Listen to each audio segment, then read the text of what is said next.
Video lecture में हम जो है पढ़ेंगे पीरियड 3 एलिमेंट्स के बारे में। एलिमेंट्स ऑफ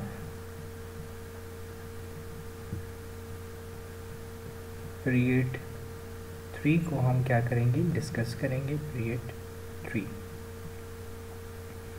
अगर आप देख लें तो पीरियड 3 में जो है कौन कौन से एलिमेंट आते हैं। सबसे पहला हमारे पास है सोडियम, दूसरा हमारे पास है मैग्नीशियम, तीसरा हमारे पास है एल्युमिनियम, चौथे नंबर पर हमारे पास है सिलिकॉन, इसके बाद हमारे पास है फास्फोरस, फिर इसके बाद हमारे पास है सल्फ़र, फिर इसके बाद हमारे पास है क्लोरीन और लास्ट में हमारे पास है आर्गॉन।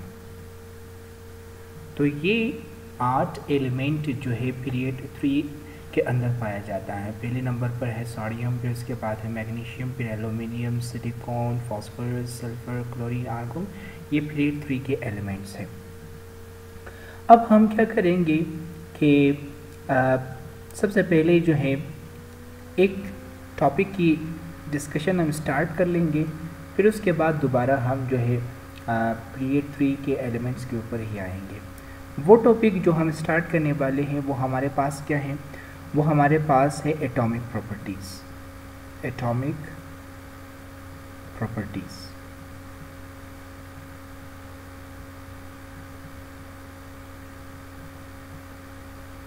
एटॉमिक प्रॉपर्टीज़ की जो दूसरी नाम है, इसका दूसरा नाम, सेकेंड नेम इसका क्या है, पीरियोडिक प्रॉपर्टीज़। Periodic properties. तो एटॉमिक प्रॉपर्टीज़ या फिर पीरियोडिक प्रॉपर्टीज़ हम किसे कहते हैं, वो खसूसियात जो पीरियड के अलोंग या ग्रुप के डाउन द ग्रुप के अंदर जो चेंज हो जाए एटॉमिक नंबर के इंक्रीज होने पर, ऐसे प्रॉपर्टीज़ को हम क्या कहते हैं, एटॉमिक प्रॉपर्टीज़ या पीरियोडिक प्रॉपर्टीज़ कहते हैं। तो ऐसे खसूसियात जो अलोंग द पीरियड या डाउन द ग्रुप वो चेंज होते जाए जैसे जैसे एलिमेंट की एटॉमिक नंबर इंक्रीज होता जाए, तो ऐसे प्रॉपर्टीज़ को हम क्या कहते हैं, एटॉमिक प्रॉपर्टीज़ या पीरियोडिक प्रॉपर्टीज़ कहते हैं। Properties that change along the period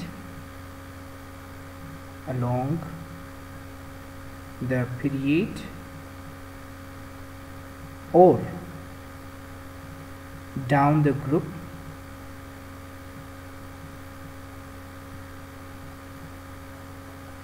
when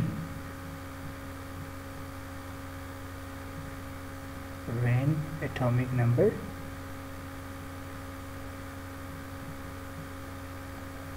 increases. तो वो खसूसियात जो अलोंग द पीरियड या डाउन द ग्रुप चेंज होते जाए जैसे जैसे एलिमेंट के एटॉमिक नंबर बढ़ता जाए, तो ऐसे प्रॉपर्टीज़ को हम कहते हैं एटॉमिक प्रॉपर्टीज़ या पीरियोडिक प्रॉपर्टीज़ कहते हैं।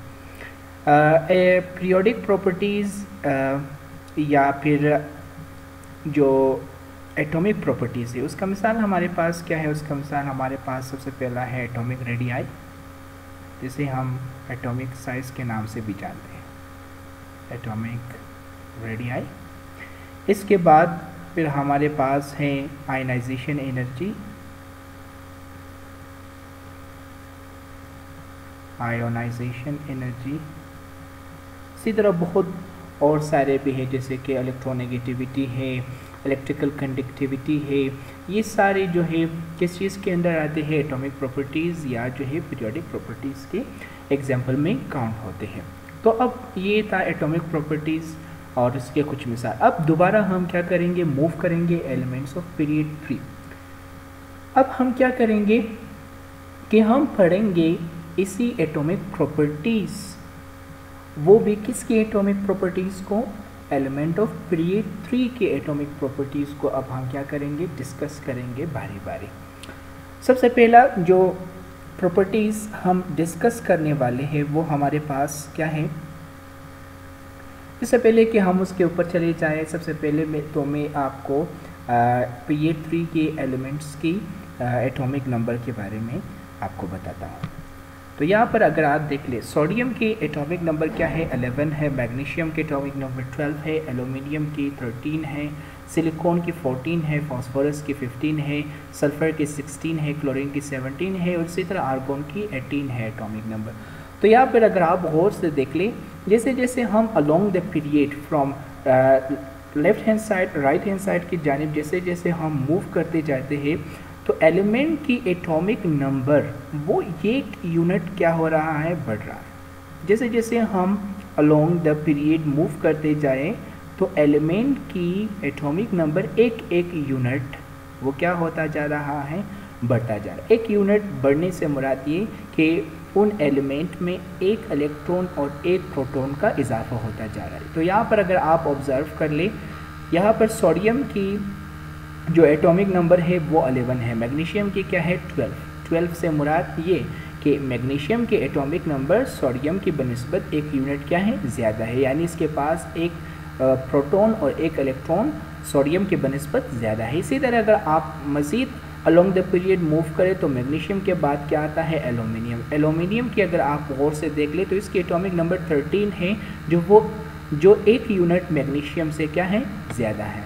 तो आपने ज़हन में रखना है कि जैसे जैसे हम अलोंग द पीरियड यानी फ्रॉम सोडियम टू आर्गोन की जानिब जैसे हम मूव करते जाए तो इन एलिमेंट के एटॉमिक नंबर जो है वो एक एक यूनिट या क्या होता जाता है, इंक्रीज होता जाता है, यानी बढ़ता जाता है। तो ये था उनकी एटॉमिक नंबर। अब मूव करते हैं किस चीज़ की जानिब, अब हम एलिमेंट ऑफ पीरियड 3 की सबसे पहली एटॉमिक प्रॉपर्टी या पीरियोडिक प्रॉपर्टी को हम डिस्कस करेंगे और वो हमारे पास क्या है, एटॉमिक रेडियाई है, जिसे हम एटॉमिक साइज के नाम से भी जानते हैं। एटॉमिक रेडियाई को अब हम क्या करेंगे, डिस्कस करेंगे। तो एटॉमिक रेडियाई या एटॉमिक रेडियस या एटॉमिक साइज हम किसे कहते हैं, दो सिमिलर एटम के न्यूक्लियस के बीच की हाफ डिस्टेंस को हम क्या कहते हैं, एटॉमिक साइज कहते हैं। दो सिमिलर एटम की न्यूक्लियस के बीच के जो फासला है, ये फ़र्ज़ कर ले ये हमारे पास दो सिमिलर एटम हैं और ये जो है इन दो सिमिलर एटम्स के बीच का फासला है।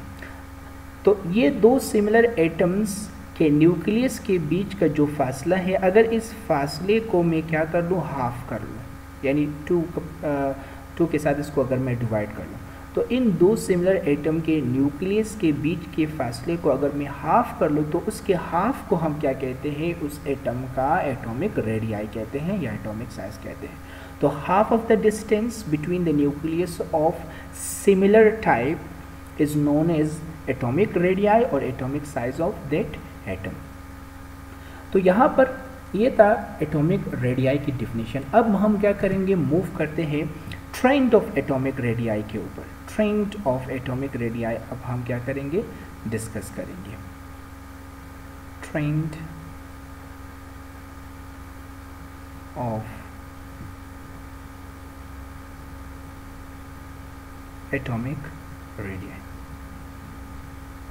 ट्रेंड ऑफ एटॉमिक रेडियाई से मुराद क्या, इससे मुराद ये कि atomic radii along the period वो किस तरह चेंज हो रहा है, उसके बारे में अब हम क्या करेंगे, डिस्कस करेंगे। आपने ज़हन में रखना है, जब हम पीरियड के अंदर फ्रॉम लेफ्ट टू राइट की जानिब मूव करते हैं, यानी अलोंग द पीरियड जैसे हम मूव करते जाएं तो क्या होता जाएगा कि एटॉमिक रेडियाई जो है ये डिक्रीज होता जाएगा। यहाँ पर आप इस पिक्चर में देख सकते हो, सोडियम की एटॉमिक रेडियाई क्या है, 190 पिकोमीटर है। इसी तरह जैसे आप लेफ्ट साइड की जानिब मूव कर ले मैग्नीशियम की तरफ तो एटॉमिक रेडियाई क्या हुआ है, डिक्रीज हुआ है। पहले सोडियम की थी 190, अब मैग्नीशियम का क्या है 145। मज़ीद आप राइट साइड की जानिब मूव करो तो क्या आएगा, एल्यूमिनियम आएगा जिसकी एटॉमिक रेडियाई मैग्नीशियम से भी कम है। इसी तरह मज़ीद आगे जाओ सिलिकॉन आता है जिसकी एटॉमिक रेडियाई एल्यूमिनियम से भी कम है। जैसे जैसे आप राइट साइड की जानिब यानी अलोंग द पीरियड आप मूव करते जाए तो एटॉमिक रेडियस क्या होता जाएगा, वो डिक्रीज होता जाएगा। तो trend of atomic radii along the period वो क्या है कि वो डिक्रीज होता है। वो डिक्रीज़ किस लिए होता है? डिक्रीज़ इसलिए होता है कि nuclear charge along the period ज़्यादा होता है। न्यूक्लियर चार्ज, जैसे जैसे आप पीरियड में लेफ़्ट से राइट साइड की जानिब मूव करते हो तो न्यूक्लियर चार्ज बढ़ जाता है, और इसी न्यूक्लियर चार्ज के बढ़ने की वजह से एटॉमिक रेडियाई जो है वो क्या होता जाता है, एलिमेंट्स का, वो डिक्रीज होता जाएगा। और एक और चीज़ आपने ज़हन में रखना है कि shielding effect along the period वो सेम रहता है। शील्डिंग इफेक्ट वो अलोंग द पीरियड क्या रहता है, कांस्टेंट रहता है। Along the period shielding effect किस लिए कांस्टेंट रहता है? वजह उसका ये है कि इन सारे एलिमेंट्स की जो कोर इलेक्ट्रॉन है, कोर इलेक्ट्रॉन मीन्स वो इलेक्ट्रॉन जो इनर शेल के अंदर पाया जाता है, तो इन एलिमेंट के जो कोर इलेक्ट्रॉन है उनकी तादाद सेम है, इसी वजह से इनकी शील्डिंग इफेक्ट भी क्या रहती है, कांस्टेंट रहती है। तो ये आज की टॉपिक जिसमें हमने सबसे पहले ये डिस्कस की कि पीरियड 3 के अंदर कौन कौन से एलिमेंट पाया जाता है, फिर हमने उसके बाद एटॉमिक प्रॉपर्टीज़, जिसे हम एटॉमिक पीरियोडिक प्रॉपर्टीज़ के नाम से भी जानते हैं, उसके बारे में हमने अपनी डिस्कशन की, फिर मैंने उसका एग्जांपल आपको दिया। फिर हमने जो है एलिमेंट ऑफ पीरियड 3 की एटॉमिक नंबर देखी, और इसी तरह इनकी एटॉमिक रेडियाई के बारे में भी हमने क्या किया, डिस्कस किया। तो ये आज की